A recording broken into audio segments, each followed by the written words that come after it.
4 দিন পার হয়ে গেল, হন্যে হয়ে খুঁজে চলেছেন বনকর্মীরা, কিন্তু কিছুতেই বাঘে আসছে না বাঘিনী জিনাত। নিজেই ছুটছে, বনকর্মীদেরকেও ছোটাচ্ছে। বাঘ ধরার টোপ আছে, সেই টোপে কিন্তু পা দিচ্ছে না জিনাত। বাঘের ভয়ে সাত তাড়াতাড়ি সন্ধে নামছে জঙ্গলমহলে। সন্ধ্যের অনেক আগেই লোকজন ঘরে সিটিয়ে যাচ্ছেন। রাত ঘুমেও তাড়া করছে জিনাত। ঝাড়গ্রামের পর বাঘিনী পৌঁছেছে পুরুলিয়ার বান্দোয়ানে, রয়েছে রাইকা পাহাড় অঞ্চলে। ঘন ঘন জায়গা বদল করছে জিপিএস ট্রাকারে পিছু নিয়ে বন দপ্তরের কর্মীরাও এখনো রয়েছেন বান্দোয়ানে। চেষ্টার কোনো খামতি নেই। ওড়িশার শিমলিপাল রিজার্ভ ফরেস্টে দল এসেছে, সুন্দরবনের বিশেষ দুটো টিমও এসেছে পুরুলিয়াতে। গ্রামবাসীদের সতর্ক করতে মাইকে প্রচার চালাচ্ছেন বনকর্মীরা। ভয় লাগবে না কাঁচা জীবনে? হ্যাঁ, কাঁচা জীবনে কত ভয় লাগছে। তাহলে আমরা কি করে থাকতে পারবো বলো?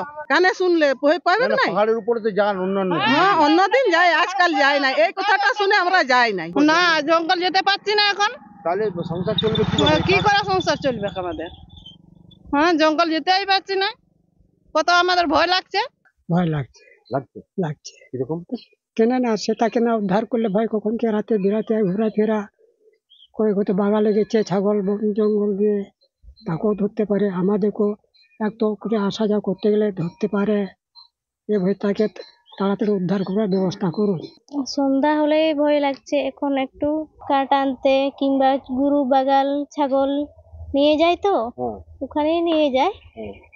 এখন যায় না ভয়ে। হ্যাঁ,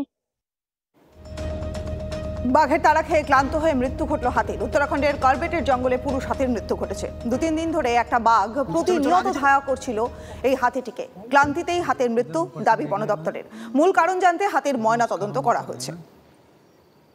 एक टाइगर है 2-3 दिन से उसके पीछे लगा हुआ था। उसका स्टाफ के पास वीडियो भी है और कल रात भी उसके पीछे था और इसको थका के और यहाँ पर गिराया गया है। लेकिन इससे पहले कि टाइगर इसको कुछ और इंजरी पहुंचा था, इसको देख लिया गया और उसके बाद टीम यहाँ पर तैनात है।